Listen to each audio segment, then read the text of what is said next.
जितना लाल सलाम जिंदाबाद नहीं बोला गया उससे ज़्यादा कांग्रेस जिंदाबाद नारा लगाकर चला गया। एक हुई है बहुत ही दुखद है और ऐसी घटना दोबारा ना हो इसके लिए निर्देश जारी किए हैं।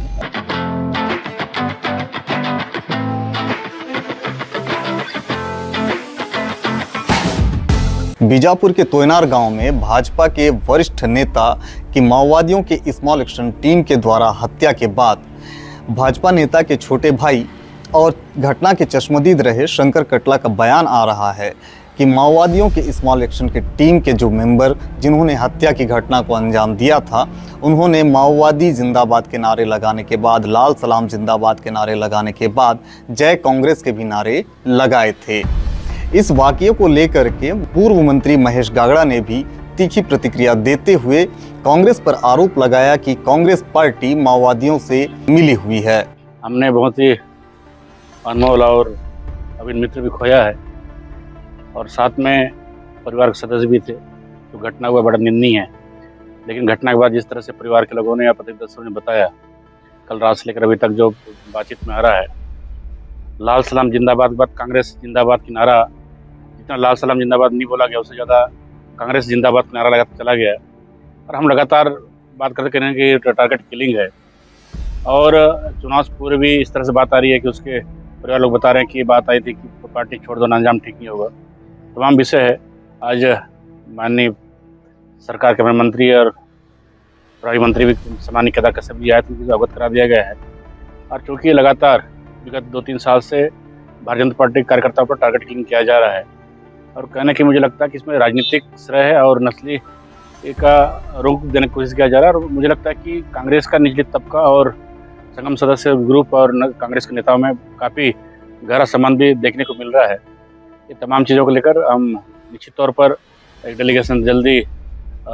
जिलाध्यक्ष से मिलेंगे और अपने सरकार के गृहमंत्री से मिलेंगे। एनआईए जांच इसमें होना चाहिए। निश्चित तौर पर मैंने पहले ही कहा कि जिस तरह से कांग्रेस नेताओं का और निचले जो संगम सदस्य बीच में इनका जो गठजोड़ है, उनकी मित्रता है, वो मित्रता जग जाहिर हो रहा है और सब समझ भी रहे हैं जिस तरह से घटनाएं हो रही है और जो जिसको बोला जा रहा है उसकी हत्या हो रही है, तो कहीं ना कहीं सीधा एक्सेस मिल रहा है। और हमने विगत बार से आरोप लगा रहे, क्योंकि पिछली बार कांग्रेस सरकार थी, वर्तमान भारतीय जनता पार्टी सरकार भी है, हम चाहते हैं निष्पक्ष जांच होना चाहिए और तमाम जो टारगेट किलिंग है, जिस तरह से राजनीति हत्याएं हो रही है, लोकसभा चुनाव सामने होने वाला है, तो उसको लेकर जिस कार्यकर्ताओं को दस्तक बनाने की कोशिश की जा रही है। और जिस तरह से पिछले यहाँ 5 साल में भ्रष्टाचार गढ़ बना दिया गया था, जिस तरह जांच ना हो, इसको प्रभावित करने के लिए भी तमाम हथकंडे अपनाए जा रहे हैं। इसी पर प्रतिक्रिया देते हुए छत्तीसगढ़ सरकार के वर्तमान मंत्री केदार कश्यप ने भी अपनी प्रतिक्रिया दी है। देखिए, जो घटना घटित हुई है बहुत ही दुखद है और ऐसी घटना दोबारा ना हो इसके लिए निर्देश जारी किए हैं। और हमारी कोशिश है कि सरकार की जितनी भी योजना है वो निचले स्तर तक पहुँचे, लोगों को लाभ पहुँचे, ये हमारी मांग कोशिश। सर, ऐसी क्या वजह नजर आती है कि माओवादी संगठन द्वारा बार-बार भाजपा के कार्यकर्ताओं को टारगेट किया जाता है? देखिए, जो लोग विकास नहीं चाहते, जो लोग सड़क, पुलिया या फिर दूध, पेयजल ये सब नहीं चाहते, वो लोग इनका विरोध करते हैं। सर, अंतिम सवाल, जब आप उनके से बात कर रहे थे, उनको बता रहे थे, लाल सलाम के अलावा जो हमलावर थे, वो उसकी पूरी हमने जानकारी मांगी है और एसपी को कहा है कि उसके संदर्भ में जांच करके जानकारी सौंपे। ये वीडियोस लगातार समाचारों में सुर्खियों पर बने हुए हैं और जिस तरह से ये पूरा वाकया हुआ और आज जिस तरह का माहौल यहाँ पर देखने को मिल रहा है, आगामी लोकसभा चुनाव के मद्देनज़र भाजपा के जो कार्यकर्ता यहाँ पर काम कर सकते थे, उनमें भी एक अलग तरह के भय का माहौल बना हुआ है। जिस तरह से लगातार बीते 1 साल में भाजपा के ही अलग अलग जगहों पर नारायणपुर, सुकमा, कांकेर और दंतेवाड़ा के साथ बीजापुर में 9 भाजपा नेताओं की हत्या की गई है माओवादियों के द्वारा। इसी के साथ राजनांदगांव के मानपुर में भी एक भाजपा नेता की हत्या कर दी गई थी। इन तमाम घटनाओं के बाद जिस तरह से विधानसभा चुनाव देखे गए थे, विधानसभा चुनाव के बाद यहाँ पर अब लोकसभा चुनाव सर पे आ चुके हैं। बीजेपी ने अपने प्रत्याशियों के नामों की घोषणा कर दी है, लेकिन जो चेहरे यहाँ पर भाजपा के लिए महत्वपूर्ण भूमिका निभा सकते थे, वोट बटोर सकते थे, उन अधिकांश अमूमन ऐसे चेहरों की हत्या कर दी गई है जो बस्तर के अंदरूनी इलाकों में एक गहरा जनाधार बना पाने में सफल होते दिखाई देते थे। ऐसे में अब चीज़ें अधिक उलझती हुई नजर आ रही हैं।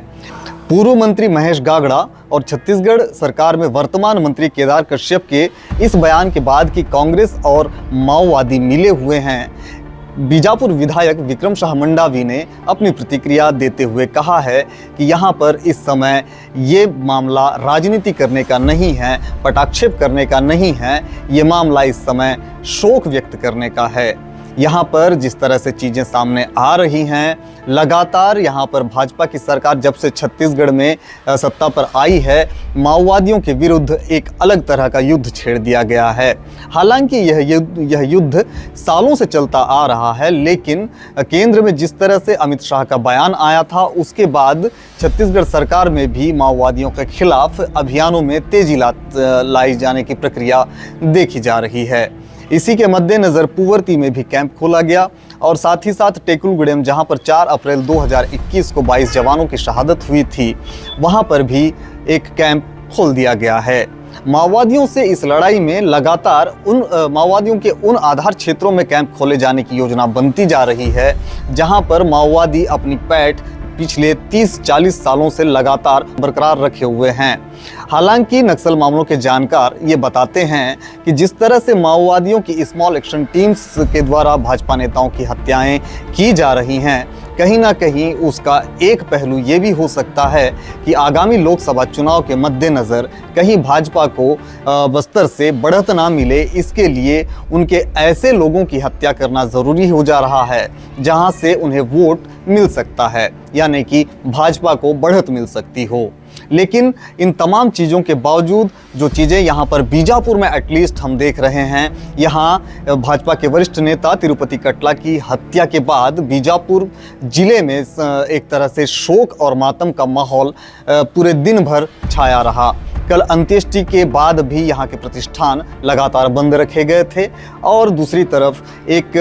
अलग तरह के भय का जो माहौल यहाँ पर देखने को मिल रहा है वो विशेषकर भाजपा के कार्यकर्ताओं और उनके पदाधिकारियों में देखा जा रहा है। हमें सूचना ये तक के मिली है कि यहाँ पर कुछ और भी भाजपा के जो सक्रिय कार्यकर्ता या फिर पदाधिकारी हैं, उनके खिलाफ भी माओवादी संगठन फतवे जारी कर रखे हैं और उनकी रेकी भी की जा चुकी है। इसके पूर्व में भी हमले की योजना बनाई गई थी। कुछ और भाजपा नेताओं की जान लेने के लिए जिस तरह से रेकी की योजना बनाई गई थी, बताया जाता है कि समय रहते इन चीज़ों की भनक लग गई थी सुरक्षा एजेंसियों और पुलिस को, जिसके चलते कुछ हमले टाल दिए गए। लेकिन इस तरह का माहौल कब तक बना रहेगा और किस तरह से ये सारी चीज़ें चलती रहेंगी, यदि यही स्थिति बनी रहती है तो जिस तरह से एक प्रयास किया जा रहा है कि माओवादियों से बातचीत की जा सके, उसमें एक बड़ी बाधा आ सकती है। बहरहाल जो चीज़ें चल रही हैं उस पर हमारी नज़रें बनी हुई हैं। हमारे साथ साथ जो दर्शक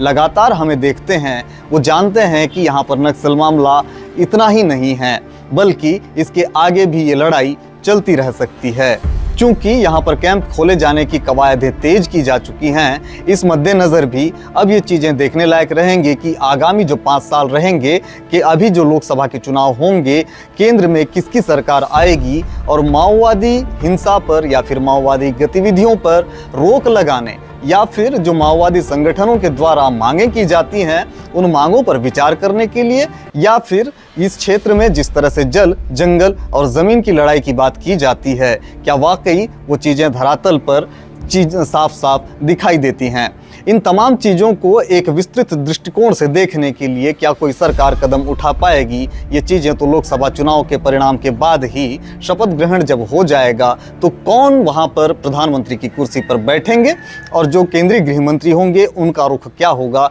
ये तो आने वाला वक्त ही तय करेगा। बने रहिएगा हमारे साथ, दीजिएगा इजाज़त।